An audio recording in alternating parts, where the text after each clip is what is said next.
This is Sarah Jones on the Politicus Pod for Politicus USA's The Daily. Make sure you subscribe to our Substack so you don't miss any episodes. Today we're talking about Biden's art of the deal. You know, it really burned Democrats to see the Biden White House standing back over the weekend to let Republican Speaker Kevin McCarthy set this kind of a false narrative as the winner of the debt ceiling deal.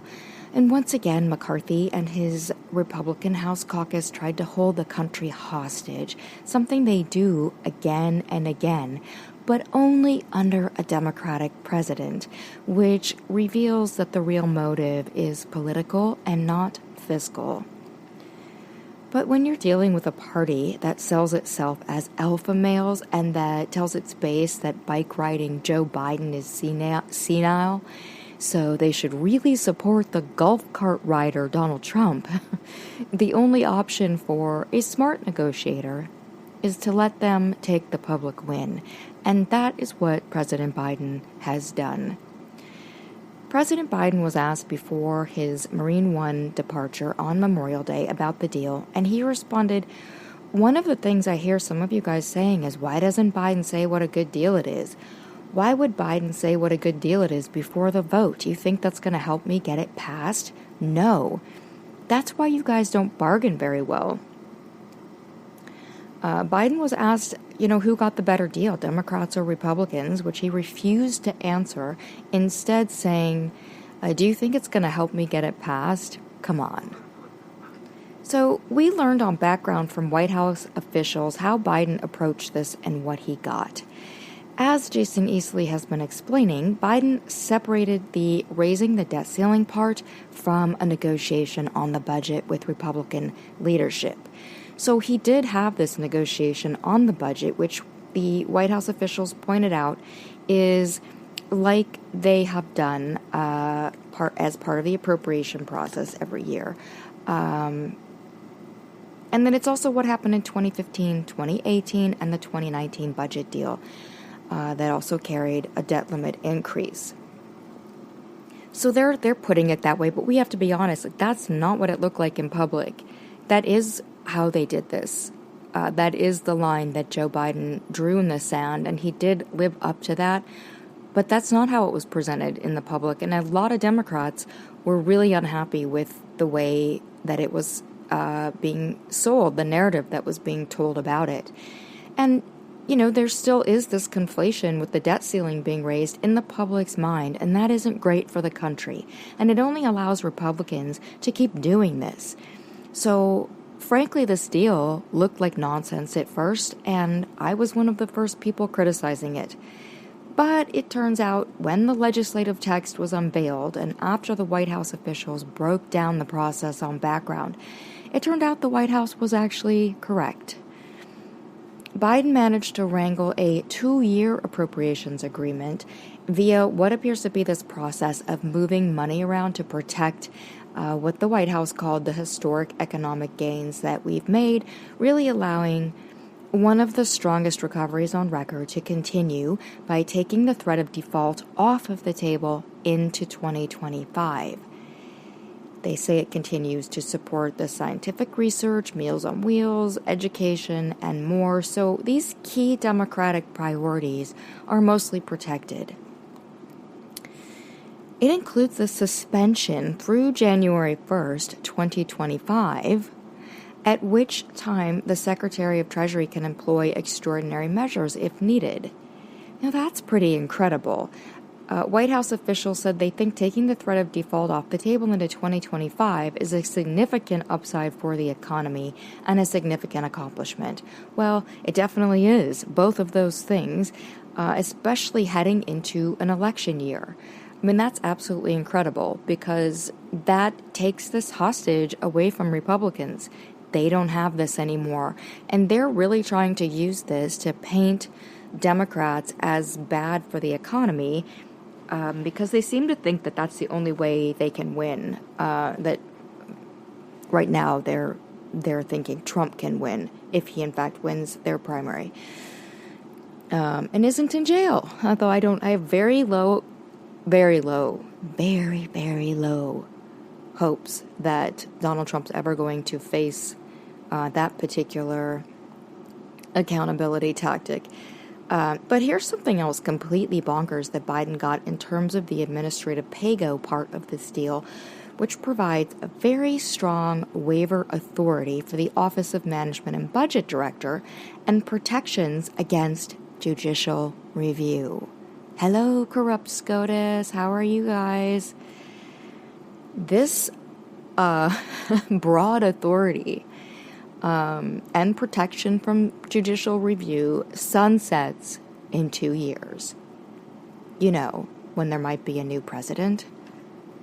It's really unbelievable that they managed to get that. When I read this part of the deal and the White House officials were discussing this, I actually gasped out loud because I can't believe that they've agreed to this going into an election year. It's for these people who kind of run on this nihilistic, let's destroy the government under a Democratic president because that's the only way that they can sort of get any kind of bumper sticker worthy accomplishments in terms of, the economy looks bad under this Democrat. Well, that's all been taken away from them in this deal. Poof, it's just gone.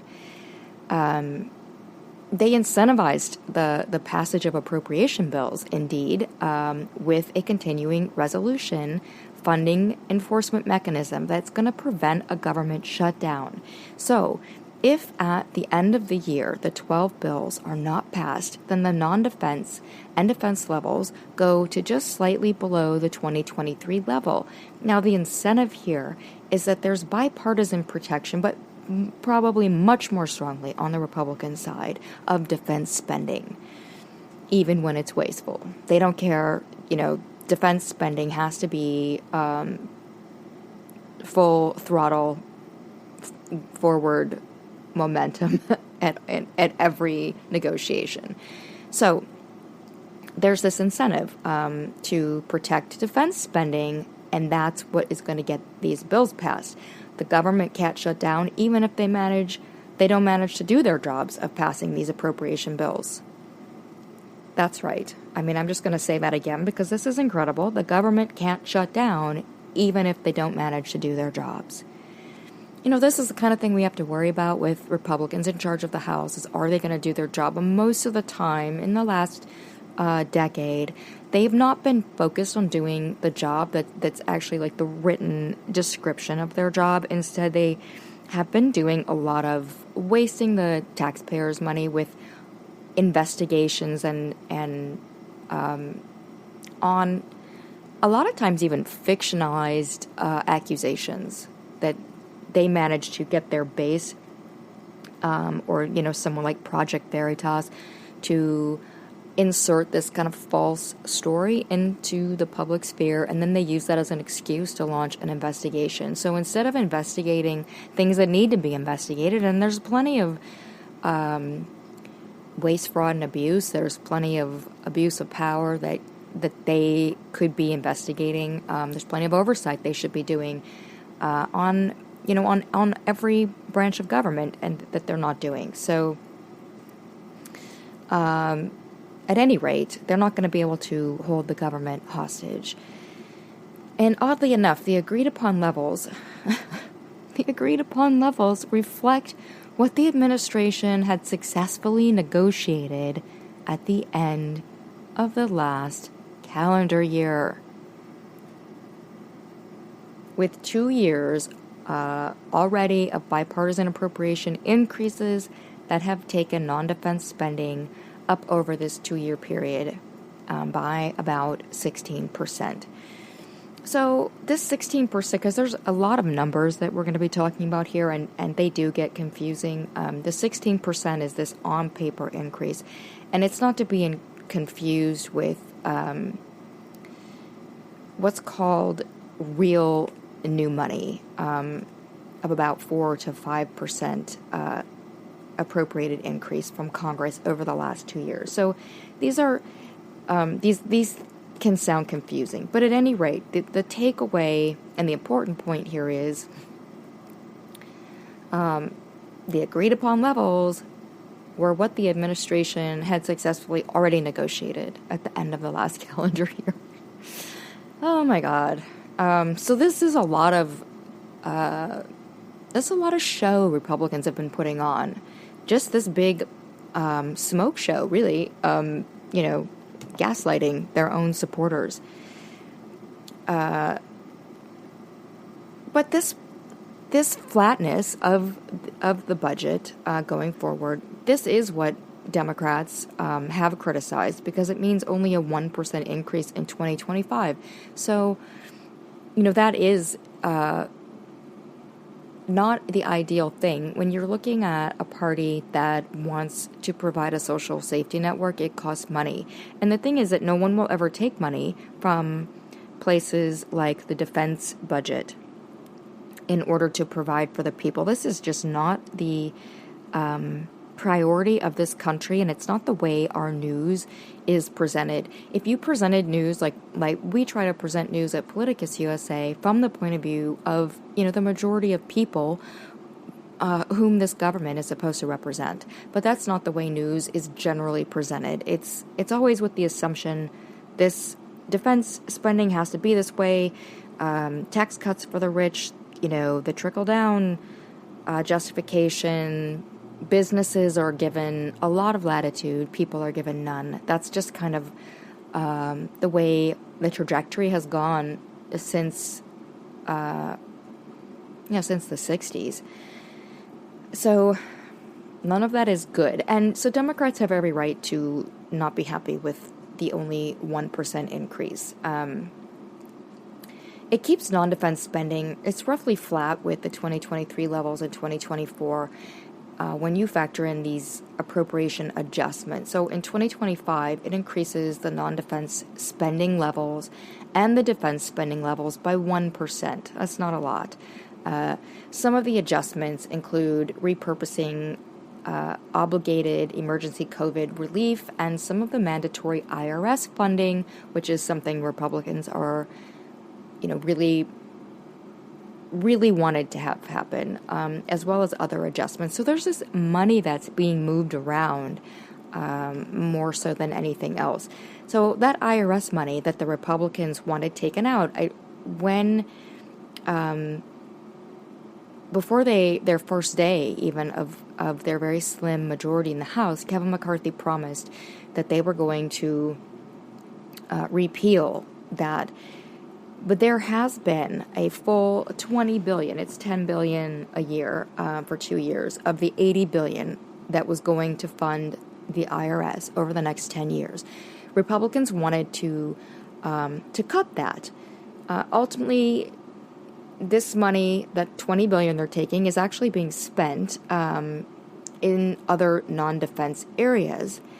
But that money was meant for the IRS over this 10-year period. But officials say they don't think that's actually going to impact the direction they wanted of going after wealthier tax cheats. The IRS also has this ability to shift spending over that 10-year period. So maybe it's a little bit kicking the can down the road while still doing President Biden's wishes now. And maybe that's a good summation of this IRS battle.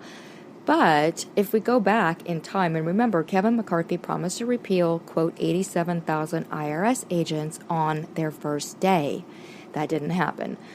And of course, there were never going to be 87,000 IRS agents, so it was always a promise built on a lie. And, that is hard to deliver on.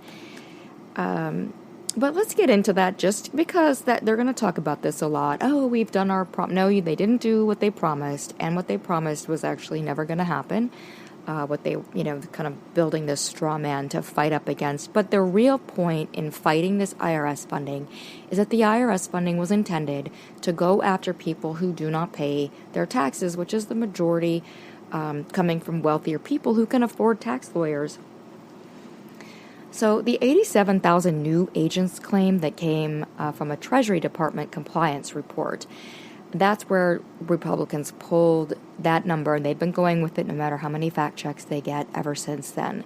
The tax experts have broken this down to say that only a portion of those would be new auditors. And indeed, most of it would be replacement workers to maintain its current agent staffing, which, by the way, is down 10% compared to 10 years ago. Democrats put this in one of their reports. According to a recent report by the Treasury Inspector General for Tax Administration, due to a lack of resources, the IRS failed to audit more than 897,000 wealthy individuals who skipped out on filing tax returns over a 3-year period. And these individuals owed nearly $46 billion in taxes. So, this money is going to pay for itself over and over again. That's funding the IRS to allow them to actually audit wealthy people. And it's really incredible that Republicans are going to this length to kind of mask their real point of defunding, trying to keep the IRS from going after their wealthy donors. But there it is. People who are screaming about the politicization of the government are actually politicizing it at every turn. So back to this deal. Okay, so it fully funds veterans' medical care, which is really important. That's been in the news a lot recently, including that mandatory funding from the PACT Act's Toxic Exposure Fund. And that is going to be funded at the levels that were in President Biden's 2024 budget. And it includes funding at Biden's budget level for the Defense Department. So Democrats, or Biden, I should say, President Biden did agree to some of the Republican changes to SNAP. And this is another place where Democrats were criticizing this deal, and has a phase-in of SNAP work requirements to people up to age 54. But the weird thing about this is when it's parsed out, it seems like it's actually not that impactful. Anytime you hear work requirements, really that has not been proven to be effective, and it's often abused by the people who are trying to withhold help from people who need it. So that's always a moment of just, let's not even go down the work requirement walkway. But this agreement, within this agreement, this work requirement that they agreed to is temporary, and it sunsets in 2030 at President Biden's insistence. However, they expect the number of people subject to SNAP work requirements will stay roughly the same under this agreement, even when the age change is fully phased in. The White House official explained that Biden insisted on these changes, they say, will actually reduce the number of people subject to SNAP work requirements. If that's true, hats off to President Biden, because that's pretty incredible.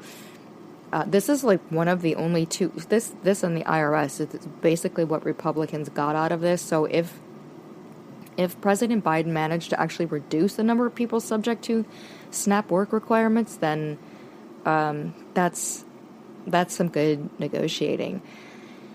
And how did he do that? With exemptions for people who are homeless and veterans, as well as for foster youth. And Secretary Fudge pointed out that the definition of homeless in the existing SNAP statute includes housing instability, and that's a key point.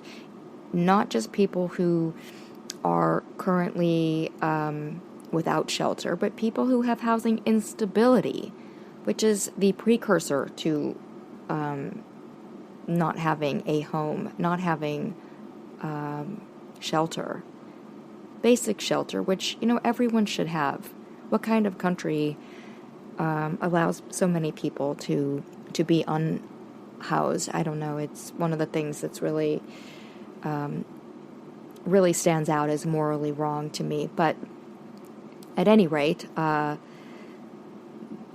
it may be that the number of people subject to this will be even less than before they went into these negotiations.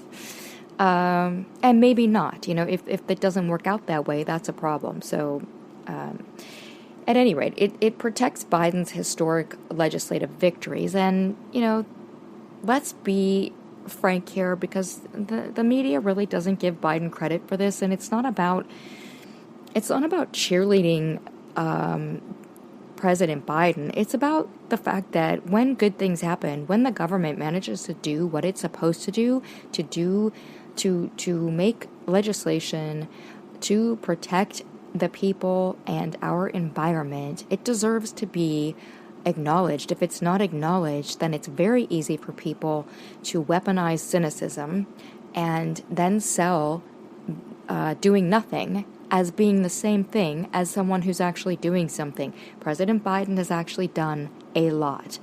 And both are, both of his legislative victories are investments in this country for the good of everyone. So, from the infrastructure law to the CHIPS and Science Act, key climate and prescription drug components of the Inflation Reduction Act, there's a lot here to hold on to not want to give up, and Republicans were coming for these things. The Biden administration had to fight off parts of what they called extreme demands in the Republicans' Limit, Save, and Grow Act. Try not to laugh at the party that did a lot to create this deficit, trying to present itself as fiscally responsible by hostage taking. I mean, these are not serious people. I wish they were, because we should be having discussions just to frame this appropriately. We should be talking about, because there's a Democratic president and a Democratic Senate, as a country, we could be talking about moving forward. There are things happening in other countries where they're actually moving forward and making progress instead of having to fight back at every turn to protect what little progress has been made. And I'm not talking about these great legislative victories of President Biden's. The impact of those is going to be felt over decades. It's not something people are always going to be aware of right now, even though you can see the impact of it just in a lot of the road work and infrastructure work that's going on around the country. But overall, in terms of the trajectory, it seems like Republicans, especially under Trump and George W. Bush, really pulled this country back into it's a lot of regression and getting away from expanding human rights, and really what this country, a lot of what it's supposed to stand for is protecting human rights, and we're just not, we're having to fight against that. And I think having people, when you let veterans be unhoused, for example, that's not something to be proud of. That's something that shouldn't be happening in one of the wealthiest countries in the world. But anyway, so House Republicans wanted to roll back Biden's climate law by cutting tens of billions of dollars for clean energy in disadvantaged communities and cleanup efforts related to oil and gas pollutants. If you were making a Disney movie about this, these people would be clear villains. It's just so absurd. I don't know why, how they get away with having these positions. And, yes, we want to come into your community and just kill some of your family members and, make sure the oil and gas companies can inject toxins in your soil and, who knows what's going to happen to your family, but hey, that's our position. Yay, yay, rah, rah, oil and gas. So that's their Republican position. They want to protect the oil and gas people, even when they're polluting polluting Americans, basically. And that's not just, pollution. These can lead to health impacting and life impacting levels of toxicity. So none of that is in this agreement. And that is very good news. President Biden saved what the administration officials said was substantive environmental safeguards of laws like the Clean Water Act, and many, many others. So that's really important. I think when we saw they were taking aim at the Clean Water Act, this is really discouraging to see Republicans want to dismantle something so basic that is such a part of basic human rights. So in the end, talking about all of this, this deal never should have happened, and it's not perfect. Democrats are right to be angry about it in those senses, but it's also full of surprisingly solid protections for the country in terms of protecting it from the politicizing impulses of what I like to call the Mad Hatter House Republicans, who have shown once again on Tuesday that the entire point of this venture was to crash the economy to help Trump win his election. Republican Representative Dan Bishop complained about this budget deal, raising the debt limit for 2 years. He said, "And what does the device of raising it for 2 years do? It removes the issue from the national conversation during the presidential election to come. How could you more successfully kneecap any Republican presidential hopeful than by taking the issue out of his or her hands?" Basically, if they can't cheat to make Biden look bad, how's Trump going to win? Because, this whole claim they're trying to make that this would be in the hands of the Republican presidential hopeful, well, present that in your budget deal. That's when it's in your hands. When you make your budget deal, that's when you can present your priorities and have the presidential budget, which is always submitted every year. Whether or not they get those things or not, if they win an election, that's a whole nother story, but that's not the fault of this deal right here, which again should never have happened. And this deal isn't even passed yet.